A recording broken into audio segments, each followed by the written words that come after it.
प्रायोजक है दगरू सेठ jewellers, GM road near radio station. Elevated road के निर्माण को लेकर होने वाली पाइलिंग को लेकर कर्पूरी चौक से अललपट्टी तक हटाया गया। सदर अनुमंडल पदाधिकारी के नेतृत्व में अतिक्रमण सोमवार को दरभंगा के कर्पूरी चौक से लेकर अललपट्टी तक अतिक्रमण हटाया गया। बता दें कि यह अतिक्रमण सड़क के दोनों किनारों का हटाया गया, जहां लोगों के द्वारा अवैध रूप से दुकानदारी की जा रही थी या फिर नाला पर अतिक्रमण कर टाइल्स लगाकर उस पर आवागमन कर रहे थे। ऐसी जगहों का अतिक्रमण हटाया गया। इस संदर्भ में सदर अनुमंडल पदाधिकारी विकास कुमार ने कई बातों की जानकारी देते हुए सोमवार को दोपहर 3 बजे कहा कि एलिवेटेड रोड का निर्माण होना है, जिस वजह से पाइलिंग की प्रक्रिया शुरू होनी है और यह पाइलिंग कर्पूरी चौक से लेकर अललपट्टी तक होनी है। इसी को लेकर अभी इतनी ही दूर में अतिक्रमण हटाया जा रहा है, आगे और भी अतिक्रमण हटाया जाएगा। इसके साथ ही उन्होंने कहा कि सड़क पर जो भी वाहन लगे हुए थे उस पर जुर्माना काटा गया है। आइए सीधे सुनाते हैं क्या कुछ कहते हैं इस संबंध में मौके पर मौजूद सदर अनुमंडल पदाधिकारी मीडिया को। पार्ट सबको उजाड़ रहा है। गंगा सागर इतना बड़ा तालाब है, पोखर, उस सबको उजाड़ने के लिए शक्ति नहीं है सरकार को।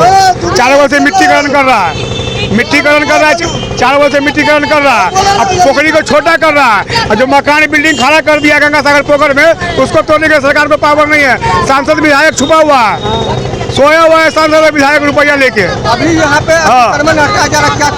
क्या करेगा वो? गरीब आदमी उजड़ गया, खाने के लिए बेकल होगा, चोरी पकड़मारी करेगा, क्या करेगा ये लोग? क्या चाहते हैं कि लोग जगह कहीं पर दे, रहने के लिए जगह दे, ये लोग कमाएगा खाएगा और कहाँ जाएगा ये लोग? यहाँ पे तो अनाउंसमेंट किया गया है, एलिवेटेड रोड बनेगा, इसको लेकर हटाया जा रहा है। हटाइए ना, अच्छा से बनाइए, मगर गरीब को रहने के लिए जगह भी दीजिए, कहीं पे तो कमाएगा खाएगा। यहीं का निवासी है, हम लोग यहीं का निवासी है अललपट्टी। कहीं पर दुकान दे, जगह दे, 10 दुकान को दुकान करेगा, कमाएगा खाएगा, गरीब बच्चा तो कहाँ जाएगा? गरीब आप लोग को खाली कराया जा रहा है। हाँ। क्या नाम हुआ आपका? मदन साहब। कौन जगह है? अललपट्टी चौक। कौन जगह है? अलपट्टी। अच्छा, तो क्या कहा कि आप लोग कहा कि सब कुछ हटा और रोड टोटल बनाना है यहाँ पे। किस चीज तो का? हम लोग कहाँ जाएंगे? होटल है, खाना का दुकान है। तो क्या चीज बनेगा यहाँ पे? यहाँ पर क्या बनेगा? करा रोड बनेगा।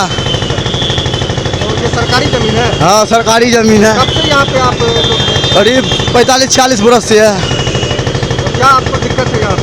हाँ, क्या दिक्कत हो रहा है? दुकान हटा दिया, देखिए रहे दिक्कत है। हम लोग कैसे जिएंगे, कैसे चलेंगे? अब आगे क्या कीजिएगा? अब हटाया जा रहा है तो क्या करेंगे? क्या आंदोलन किया जाएगा सरकार के खिलाफ?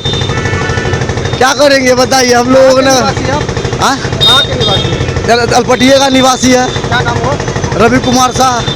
एलिवेटेड रोड जो है आपका एकमी से लेके स्टेशन तक, उसका ही एक विंग का काम आपका समझिए कर्पूरी चौक से लेके अललपट्टी तक स्टार्ट होना है। तो क्योंकि अब जो रोड अभी आप देख रहे हैं एग्जिस्टिंग रोड है, इस पे पिलर का काम होगा, तो दोनों साइड लेफ्ट और राइट, क्योंकि जो आपका वाहन चल रहा है वो रुके नहीं, उसके लिए हम लोग को एक नया पाथवे बनाना है। इसके लिए जो भी अतिक्रमण है रोड पे उनको हटाया जा रहा है। अतिक्रमण हटाते हम लोग यहाँ एलिवेटेड का रोड का काम स्टार्ट कर देंगे।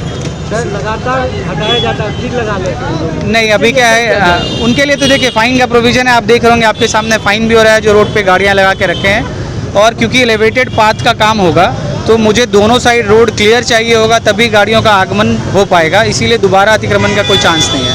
सर आज कितने बुलडोजर के साथ एक्शन में? 2 JCB है, फोर्स है, मैं हूँ, अंचलाधिकारी हैं, अमीन हैं, पुल निर्माण निगम जिनको ये कार्य मिला है उनके इंजीनियर्स हैं, as well as construction company के लोग हैं। सर यहीं पर होगा या नहीं, अभी जो सेकंड फेज जैसे आप अभी देख रहे होंगे एकमी में बन रहा है, एकमी के बाद कर्पूरी चौक से अललपट्टी के बीच में पिलर का काम होगा।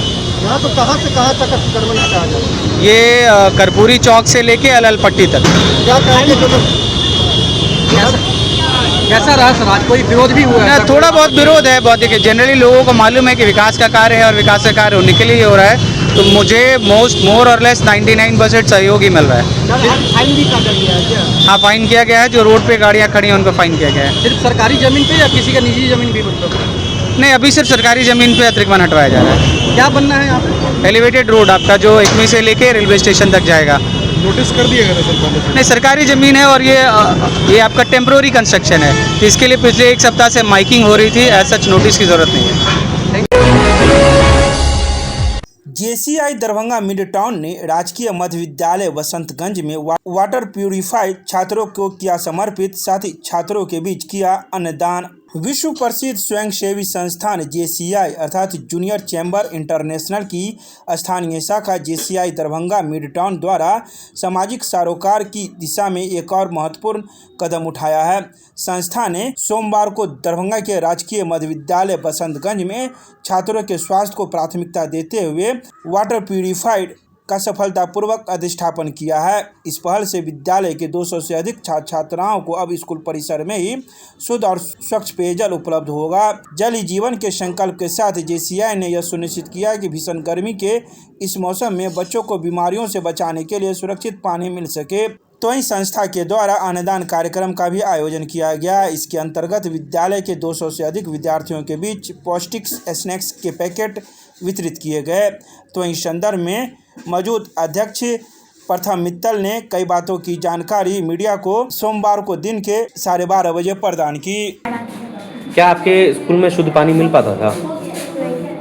अब शुद्ध पानी मिलने से क्या फ़ायदा होगा? शुद्ध पानी मिलने से ये फ़ायदा हो रहा है कि पहले वो खराब पानी था जो हम पीते थे, उससे कोई बीमारियाँ ये सब भी हो सकता था। अब ये साफ़ पानी जीवन के लिए अच्छा होता है। बहुत अच्छी बात है सर कि हम लोग के लिए साफ़ पानी लगवाया गया है। क्या आप लोग को प्रेरणा मिली है कि आप भी जो अपने से हो पाएगा वो आप संस्था वर्क करके करिएगा किसी लोगों के लिए मदद? हाँ। क्या नाम है? कौन सी क्लास में पढ़ती हैं? 5 कौन से स्कूल में? मध्य विद्यालय।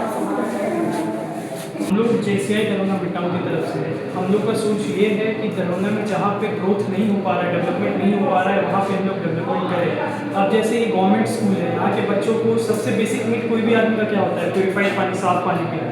बच्चों को वो नहीं मिल पाता है। वही सोच के साथ हम लोग ऐसा चाह रहे हैं कि बच्चे मन लगा के पढ़े, तो उसके लिए हम लोग प्योरीफायर लगा रहे हैं कि उन्हें पानी मिल सके, साफ़ पानी। इसके अलावा भी हम लोग बहुत कुछ डेवलपमेंट के लिए और वेलफेयर के लिए करेंगे। लेकिन अभी हम लोग का 1 मंथ हुआ है रजिस्ट्रेशन दरभंगा में, क्लब स्टार्ट हुए। अब हम लोग धीरे धीरे और स्टेप आगे बढ़ेंगे तो और अच्छा काम करेंगे दरभंगा में। JCI करती क्या क्या है? बेसिकली JCI प्रॉपर NGO भी है और एक ये बिजनेस कम्युनिटी भी है जो ऑलरेडी 150+ कंट्रीज़ में अभी ऑपरेट कर रही है। ये वर्ल्ड की one of the most largest organization है। ओके। दरभंगा में कब आई है? दरभंगा में अभी अप्रॉक्स 1 महीना हुआ है रजिस्ट्रेशन। क्या आपकी टीम गठित हुई है अभी तक पूरी?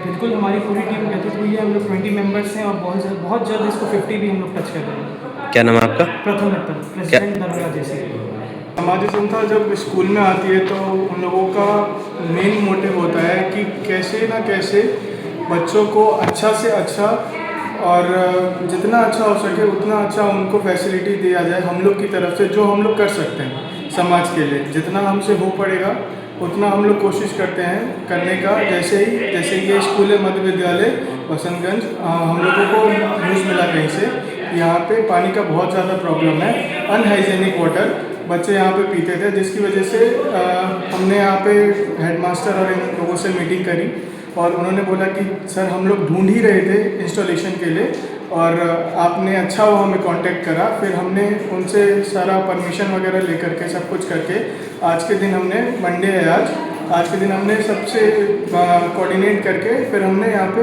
RO इंस्टॉल कराया और काफ़ी बच्चे बहुत ज़्यादा खुश हैं इसकी वजह से और उन्होंने यूज़ भी किया और उनको बहुत अच्छा लगा। हालांकि आपने टीचर्स और उनका इंटरव्यू भी लिया है, उन्होंने भी बोला और हमारा आगे से आगे फोकस ये है कि हम जितना अच्छा हो सके उतना अच्छा करेंगे समाज के लिए। बस तकरीबन कितने बच्चे RO पानी एक बार में पी पाएंगे यहाँ से? तकरीबन एक बार में यहाँ पे ऐसा आप देख सकते हैं ये जो है ड्रम, इससे मोटा 20 से 25 बच्चे एक बार में पानी अपना बॉटल फिल कर सकते हैं 1-1 लीटर। अच्छा, बॉटल फिल कर सकते हैं। 50 बच्चे एक बार में पानी पी सकते हैं अगर उनको पीना होगा तो। और इसकी वजह से और ये जैसे कि हमारा सेकंड इंस्टॉलेशन है और ये बहुत अच्छा सक्सेसफुल रहा है। अब क्या नाम हुआ आपका? मेरा नाम हर्ष अग्रवाल है, मैं JCI का मेंबर हूँ। मिथिला विश्वविद्यालय के स्नातकोत्तर गणित विभाग और डॉक्टर प्रभात दास फाउंडेशन के संयुक्त तत्वाधान में एक दिवसीय सेमिनार का किया गया आयोजन। तो वहीं सेमिनार को संबोधित करते हुए दरभंगा अभियंत्रण महाविद्यालय के पूर्व गणित प्राध्यापक डॉक्टर अविनाश कुमार मिश्रा ने कहा कि प्राचीन भारत का वैश्विक विज्ञान में योगदान विशाल है, जो गणित विज्ञान, दर्शन, खगोल विज्ञान और आध्यात्मिकता जैसे क्षेत्रों को समाहित करता है और मानव सभ्यता को गहराई से प्रभावित करता है। शून्य का आविष्कार, दशमलव प्रणाली, योग और आयुर्वेद सर्वमान्य हैं, लेकिन भारत के कई ज्ञाता योगदानों ने भी विश्व को आकार दिया है। इंडियन नॉलेज सिस्टम और बौधायन विषयक सेमिनार को संबोधित करते हुए डॉक्टर मिश्रा ने कहा कि प्रमेय का श्रेय पाइथागोरस को देना एक ऐतिहासिक त्रुटि है जो औपनिवेशिक पूर्व ग्रहों और यूरो केंद्रित इतिहास लेखन में निहित है। इसके अलावा उन्होंने कई बातों की चर्चाएं की। तो इस मौके पर मौजूद प्रभात दास फाउंडेशन के सचिव मुकेश कुमार झा एवं विभागाध्यक्ष ने कई बातों की जानकारी प्रदान की। आज नेशनल सेमिनार ये यूनिवर्सिटी डिपार्टमेंट ऑफ मैथमेटिक्स है और आज जो सेमिनार का विषय है वो Indian knowledge system and Baudhayana और इसके मुख्य वक्ता हैं डॉक्टर अविनाश कुमार मिश्रा जी, पूर्व प्राध्यापक दरभंगा इंजीनियरिंग कॉलेज दरभंगा। क्या कुछ विषय सर निकल के आया है इस चर्चा में? क्या मूल बातें आई हैं निकल के आज जो सेमिनार हो रहा है? मूल बातें यही निकल कर के आई कि हम लोग जो भी गणित का अध्ययन कर रहे हैं वह कहाँ से आया, वो सारे हमारे भारत के जैसे बौद्ध हैं, आर्यभट्ट हैं, उन्हीं सब का ये बिना अब आज ये कंप्यूटर आया है, लेकिन उससे पहले वो लोग रस्सी से ही नाप करके एक्यूरेसी बता देते थे कि इतना पॉइंट इतना 1.4 1.4 1.42 ऐसे होगा। अभी हम कंप्यूटर से जो कर रहे हैं वो हमारे पूर्वज जो थे, दार्शनिक लोग थे, गणितज्ञ लोग थे, वो इसी से कर लेते थे। छात्राओं को इससे क्या लाभ मिलेगा? छात्राओं से इसे अध्ययन करने में और शोध के क्षेत्र में काफ़ी लाभ पहुँचेगा। आपका सर शुभ नाम? Doctor SN Rai, head university department of mathematics. Doctor Prabhat Das foundation और डिपार्टमेंट ऑफ मैथमेटिक्स LNLU के संयुक्त तत्वावधान में आज Indian knowledge system and Baudhayana पर एक कार्यक्रम है। बौधायन बहुत बड़े मैथमेटिशियन हुए हैं जिनका घर जो है बाजपट्टी स्टेशन के बगल में एक वन गांव है, वहीं पर है। उनका ये डीह भी है और सीतामढ़ी जिला के ही थे, ऐसी बात है। और आज उनका जो योगदान है गणित में और भारतीय ज्ञान में उनका क्या योगदान है, इसी पर यहाँ एक सेमिनार का आयोजन है जिसमें कौन कौन लोग आए? इसमें आज मुख्य वक्ता हैं इंजीनियरिंग कॉलेज के retired professor doctor Avinash Kumar Mishra. वो आज अपना वक्तव्य यहाँ दे रहे हैं। दिए। आपका क्या नाम? मेरा नाम मुकेश कुमार झा है सर।